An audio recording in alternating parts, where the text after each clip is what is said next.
when I look at like all the rap scenes that have kind of like unfolded through these interviews that we do, because there was like a period there, like a year or two, where it felt like we were just talking to a new artist who was really cracking off from Detroit like every month or two.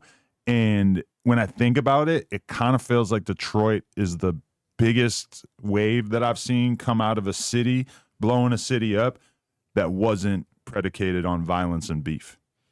Like, you guys were all just like it was like a good vibe. Everybody fucking with each other. Dudes coming in and doing interviews. It's not like there's crazy beefs that I got to either ask about or avoid. And that, when you compare it to a lot of cities that have kind of blown up over the past few years, that it's like primarily based around people being fascinated by the violence or the gang conflicts or whatever. And it's not like there's none of that in Detroit, but it feels like most of the bigger artists who popped off the last few years are people that weren't relying on that. For sure, because whatever we go through, that's between us. That shit got to stay at home. And I think we all equally put that kind of effort in. Shit go on. Niggas got smoke with each other everywhere you go. We not perfect. You know what I'm saying? Niggas go through shit where this nigga might like this, might not fuck with this nigga. These niggas done did whatever already. You know what I'm saying? But I feel like that's our business. That ain't nobody's business. To go on the internet and speak on that or none of that, you know what I'm saying? We don't need to do that because that shit don't benefit us in the end. And I think us doing that is selfish because the niggas that ain't street niggas that can make music and that might get this opportunity, we might fuck it up for them playing like that because don't nobody want to invest in nobody that's a liability. So we can't do that. And we ain't gonna do that. You see that in some cities where it's like, you know, Chicago has a crazy ass scene. There's a new artist popping off every month or two that everybody's talking about, but a lot of those artists are also like really limited because they can't do shows in their hometown. They can't, you know, a shitload of the artists can't work with each other.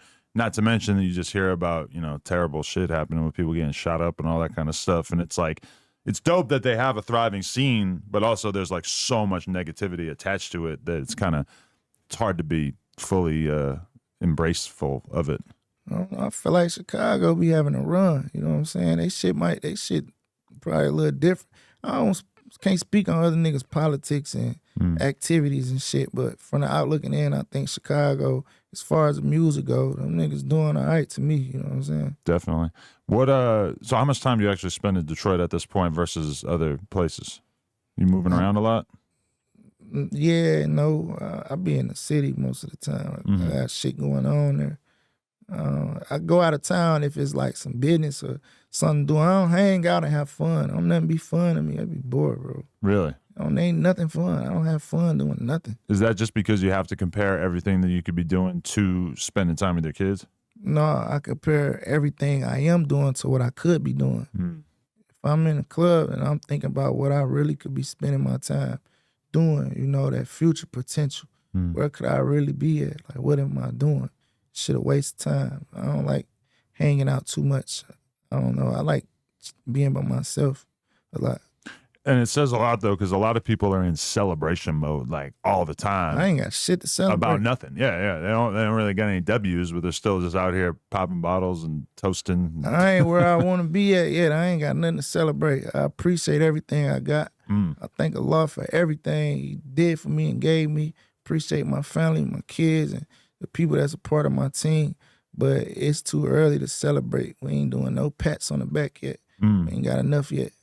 It's also because you became successful after many years in the game. I don't even think I'm successful, bro. I don't feel like I'm successful. Compared to a lot of rappers, I mean, when I look at the numbers and shit, I'm like, damn, this is dope as f. Just because I know you worked so hard for so many years to get into that position, and it's always nice when that's rewarded versus, you know, the new cool 18-year-old rapper who's waving guns around in the video and he pops off after making songs for 2 months. It's like, it's nice to see somebody who really grinded for it and perfected their craft and then now is getting the benefits of it.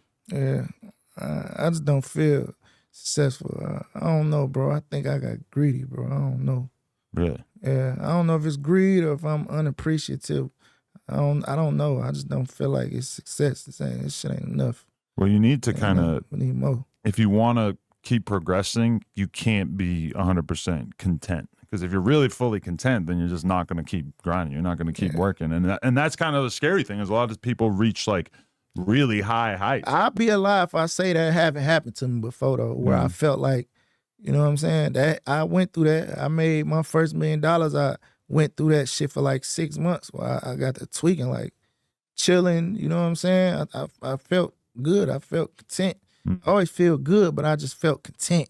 You know what I'm saying? That did fuck up. That'll fuck up your grind without a doubt. And when that shit happened to me, I said I'm not allowing that to happen again until I get to where I genuinely want to be at. You know what I'm saying? Because I think that's the test of a really great entrepreneur, is to be able to keep grinding and working past the point where there's no more like pain. Because when you're broke, that shit hurts. Like it really, day to day, you wake up with a chip on your shoulder because you know that you want to be in a better place. Once you get to a place where you don't have to worry about where your next check is coming from, the guy who can keep grinding through that, because, you know, imagine where Jay-Z would be at if he had, you know, felt content after his first million.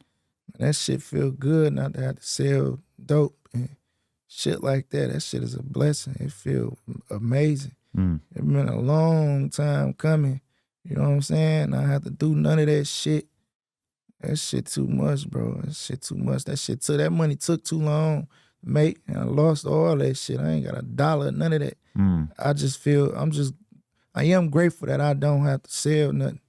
That shit mean a lot. You know what I'm saying?